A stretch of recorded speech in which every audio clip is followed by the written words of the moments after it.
It's late night, boys. I always have these video ideas for some reason pop up into my brain when I'm trying to go to sleep.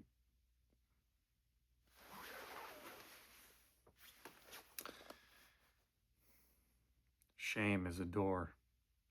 Yeah, let's get philosophical since it's 12:30 at night. Obviously, you guys know that if you are regular viewers of the channel, you know that I had erectile dysfunction from the time I was about 18 years old. And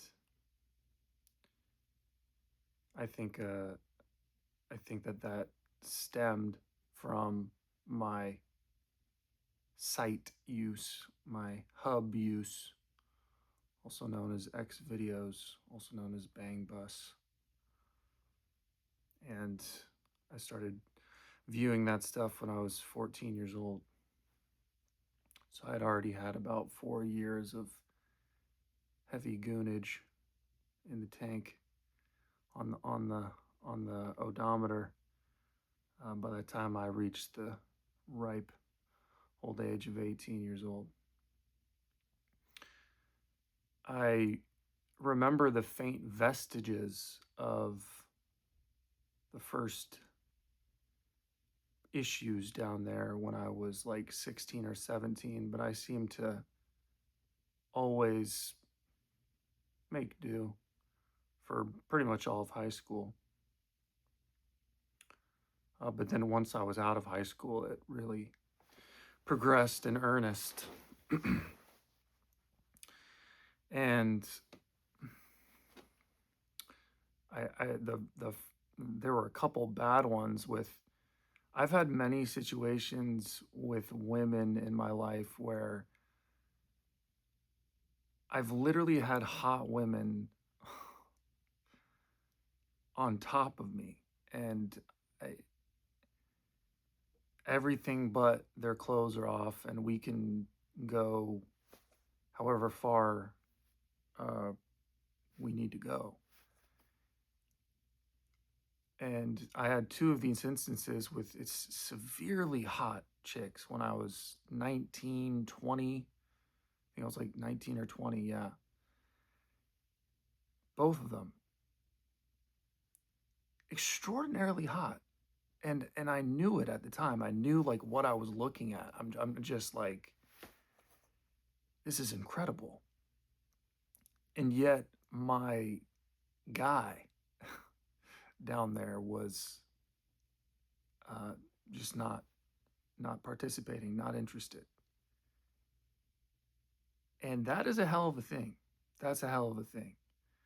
To know like what you're looking at is very pleasing, and you're like, you want to ravage this this pretty young thing, and yet you physiologically are just not capable.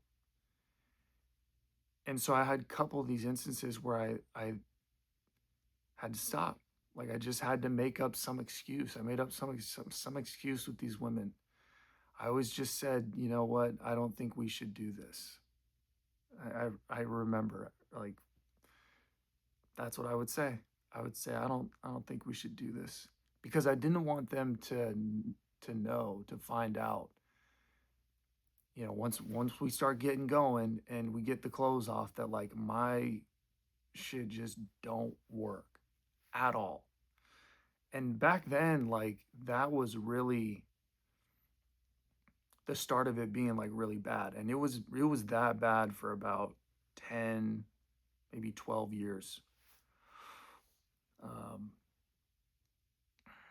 Yeah, because I started maybe 31 back before I started doing semen retention. I think it started to come back a little bit, probably because I was like, maybe I wasn't looking at the sites so much. But then after I started doing semen retention, obviously it's miles better now. I still don't think I'm where I should be in terms of like, am I like my 14-year-old self, 15-year-old self? Am I just like thriving? I don't know, but I think it's definitely it can absolutely do the job now. But that's beside the point. Let's not talk about the positives here. Let's talk about the negatives. Let's talk about the shame. Um, so yeah, that's what I told them, and it was just, man, it was so tough. It was so tough because they were so hot, and I was like, this is insane. I knew at the time I didn't know what it was. I just knew that I knew that there was something wrong, but I was just kind of like, oh well. I thought it was like diet related. I thought, it's because of a supplement that I was taking in high school, and now that I wasn't on a supplement anymore, there was all this stuff that I was like telling myself.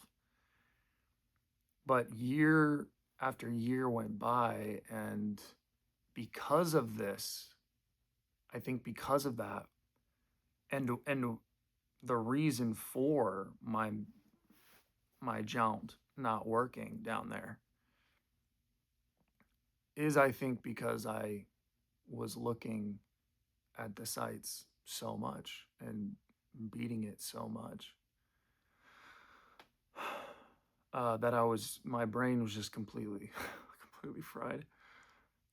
And so, but what ended up happening is that ended up becoming a sort of a negative feedback loop. It kind of reinforced itself and grew into something that kind of became a part of who I was. Um,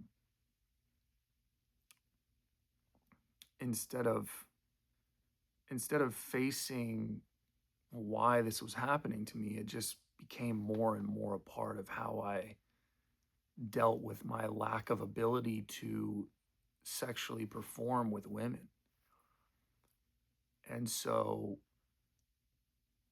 I think that's really why for a decade plus, I never really did anything with women.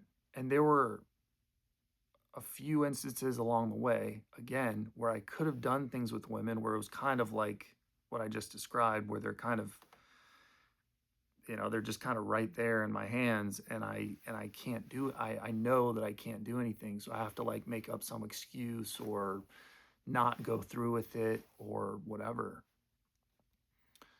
And because to me it was so it was, I was so ashamed of like, a man should always be able to perform, and if I can't perform, then I'm not a man. And I think biologically speaking, that it shows that you're not, that there's something very wrong, that that your genes or your seed is not powerful, or there's some, it signals that there's something not right with you. Maybe that the genes don't want to be passed on. That right now who you are, like that genes, your DNA shouldn't be passed on. A gooner DNA shouldn't be passed on down the lineage. When you procreate, you need to be an ex gooner. You need to be pure, clean. Yes. Um, so, and when I started looking at the sites, it was it was just like the normal stuff. Yeah, I was just kind of your normal, average, vanilla guy. I'd look at just regular vag entry, no back doors, no groups, no DPs, all that stuff. None of that. It was just regular stuff. And then somewhere along the line, it like metastasized and grew and just developed into more. You just crave more. You just get into more like niche stuff. And for me, the thing that always got me really going. Like the thing that was always the most like stimulating to me was um gangbangs, and like the woman, it would be ideal if the woman was like really hot. The prettier she is, the prettier she is, and then the uglier the guys are. The guys have to be really ugly and preferably black. Dude, this is just this is just what I got into. So like preferably really ugly black guys and then like a really pretty white girl. Somehow I kind of just got warped down that rabbit hole. And so that was like my peak. That's like, it's something that I don't like that that's a part of me, because like I was a boy once. You know what I mean? Like I was just a boy who rode his bike and threw the football around and went and did the monkey bars, and I was just interested in football and listening to, watching Coldplay and Muse concerts on YouTube when it just got started out. And I had a girlfriend in high school for freshman, eighth grade, freshman, sophomore year. She was great, and honestly, she wanted to be with me. She had flown across the country after senior year while she's engaged with some dude, and she comes and she visits me during my graduation week from high school, and she says that she wants to cut it off and be with me. She was like ready to fly across the country. She's talking about going to colleges. She can look up colleges in the state I was living in, and she was ready to just completely cut off this guy and be with me. And I turned her down. And I think that there is a heavy price to pay for a man and a woman who turn down like a good partner. Because I think God always gives you like a good one. At some point, He'll give you a good one. And I think we all start out. Usually we get a good one at the very beginning, but you don't know what a good woman or a good man is at the very beginning. You don't know. You just don't know what's a bad one. So you don't know what a good one is and what a bad one is. So I think there's a heavy price to pay when God gives you. God gave me this woman, and I basically just said no. And you know what I think it was? I think I turned her down because she was interested in me. She actually loved me. And I was not attracted to that. Because after viewing what I was viewing on the sites for so long and doing these things in private for so long, what my brain was now attracted to was subconsciously, I was attracted to women that were taking D's from other men, that were slutty, that were into like getting ran through by tons of different dudes and me watching. I was in a cuck sort of state. And so I think subconsciously I wanted a woman that didn't want me, that wanted to just get banged by other dudes and like have me watch. Like I wanted a slutty woman. I wanted like a bad woman. And so so that honestly, like I was just laying in bed, and I'm just thinking through all this stuff at like 12:30 at night. It's just crazy how like you think back to these moments, going through semen retention now. You just think back through all these moments, man. Apologies about the chest hair, by the way. Got to give the ladies some. Uh, the 1% of women that watch my channel. Um, but it's just crazy what what you remember and you realize what gets kind of brought up or drudged up or whatever. And I kind of say all this as a way to, um, like,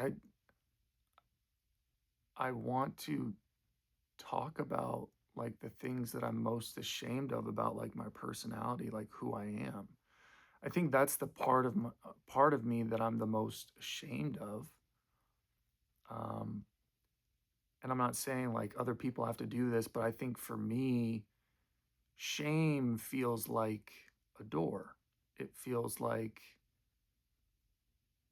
um, I don't like being ashamed of things. I don't like feeling like that. And I don't like feeling like people don't know that about me. It's weird, but I want people to know this about me. I don't know, it sounds crazy, right? Like you want people to know that you were into like really ugly black dudes, like, you know, gang bang, like a hot chick, like a really pretty chick, like that's your thing. Like you had erectile dysfunction for upwards of 12, 13, 14 years. Yeah. Yeah. Yeah. Because I don't know, it just it feels freeing. It feels freeing for me. Like it feels like there's a I've said before in my previous video that I really struggled with blushing, along with real life interactions with women, obviously, because my connection with them was being severed more and more and more as each passing month or year went by. The more that I looked at these sites, of course, my real life interactions with women are going to be completely terrible because I'm just not viewing them correctly. And what I'm doing in private does not match like who I'm trying to be in public. What I'm trying to portray to them, who I am, is not at all who I am, like in private when nobody's looking. And I think like who you are when nobody's looking in your most private moments all the time is that is who you are. That is who you are. It might be it might be the person that you are that you're ashamed of being. It might be the person, the side of you that you don't want to show everybody else. I'll grant you that, but it still is who you are. So, um, for me, I feel like I have to, uh, that it's helping me on this sort of semen retention journey and like not looking, staying away from from the sites, staying away from releasing, shifting my perception of women back to how I used to view women, like way early on when I was a young teenager or even like a kid.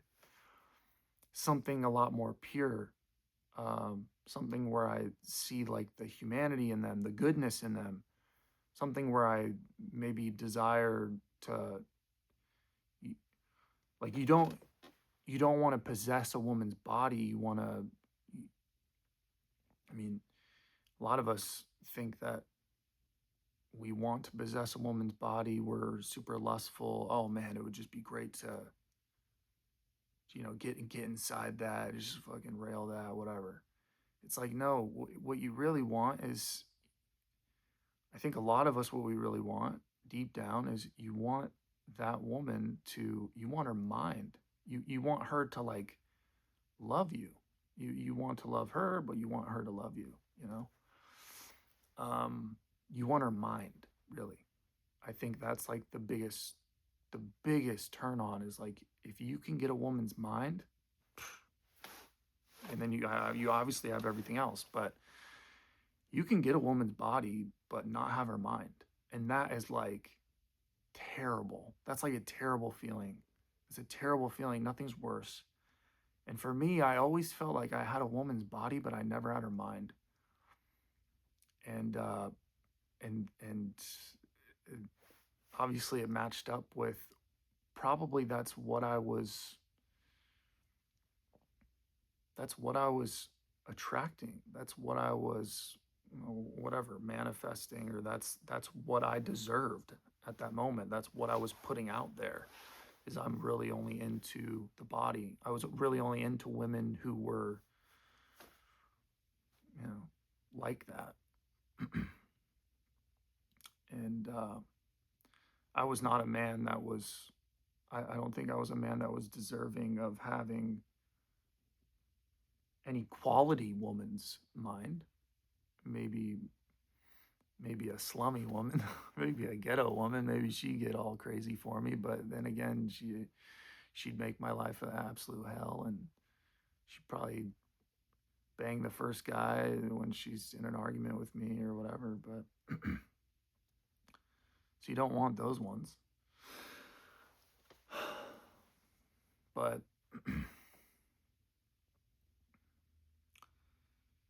shame is something that I've always felt, and it's why I always, going back to what I was saying, it's why I always was blushing. I would always have a problem blushing. I find it fascinating that I always used to, all my interactions with people for most of my life, it came with an apprehension. There was always this back in the back of my mind. It almost dictated and ran all of how I interacted with the world. Is just, there was so much shame and fear in me, and how it manifested was, if I was in social settings, especially with large groups of people, or especially with women, especially attractive women, especially groups of attractive women, kill me. You might as well just kill me. Because what I would try to hide, who I was hiding in private, like who I was trying to portray, like in the public eye. Oh, I'm this guy. I'm the masculine. I'm the guy that's got it all figured out, don't you know? I'm the masculine guy. I'm the mystery. Oh yeah, you like a mystery guy? You like an alpha male mystery guy? Yeah, with a little bit of chest hair. Yeah, I got it all figured out. I'm really good in bed, and my D works too, really well. And yeah, I'm really witty, and I'm quick with a joke, and I'm articulate, and I'm really insightful, and really subtle, and perceptive. Okay, all these things that, like, I tried to be. I tried to portray myself as this persona, this person. I would always be betrayed by who I was hiding, who the part of me that I was hiding, that I was ashamed of, that I was not addressing or bringing to the light. And it would just ruin me, because what ended up happening is I would have such problems with blushing. I would be so self-conscious. I would have so much self-conscious thought in my mind, just running on a constant. I was so self-conscious. And I think that the beautiful thing about semen retention, like I said in the previous video, is that you become more and more unconscious. And unconscious is actually a beautiful thing, because when you're unconscious, you're just flowing, you're free, you're just behaving naturally. And there's no preoccupation, this constant self-reflective, like over-obsessive on like how you're coming off, or what you need to do, or overthinking what the other person's perceiving you as. And self-conscious thought, I think, really just stems from a place of shame. I think there's a lot of shame that, if you have a lot of shame that's buried in you, how it manifests in your physiology or in your behavior is going to show. Now, I don't know, it might not be blushing for you, it might be something different, but for me it was always blushing, and it was always the thing that I felt, it kept me from it just kept me afraid. It kept like a barrier. That's what it felt like. It felt like there was a barrier between me and every single person on earth that I would interact with. Because there would always be, like, if I said something wrong or they gave me some certain look, I could be really affected by it. Another thing about semen retention is you build up, you know, for guys that have done this, they know, you build up a certain imperviousness to the the thoughts and words and looks and energy of other people. You have almost a force field around you, and it gets stronger and stronger and stronger the further that you go down this path, to the point where you're now, when you enter rooms, you feel like you're not afraid of, you don't feel like anybody can really, that they don't have like really any shit on you. You're not afraid, like they can't make you feel like insecure or small or self-conscious or embarrassed or anything like that. And it doesn't mean that there won't be those moments that come up still sometimes. It's a constant work in progress.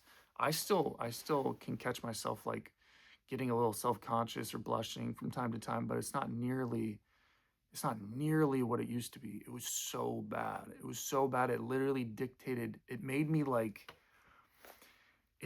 want to get like people one on one. I couldn't do groups. I couldn't be in the light. Like if you put me in light with people, especially women, like you put me under some fluorescent lights or just like some bright lights, nah, I'm just done. I'm done, because if I say one wrong thing or I get like one little look from them, or I feel like my energy is not, I feel like they're not enjoying it, which for a lot of the time they probably weren't enjoying the interaction, because I was probably coming off as desperate or coming from a place of lack or whatever. Oh man, you know, blush. I'd just blush, and then I'd get even more red because I'm embarrassed that I'm blushing, and it was just it was terrible. Um,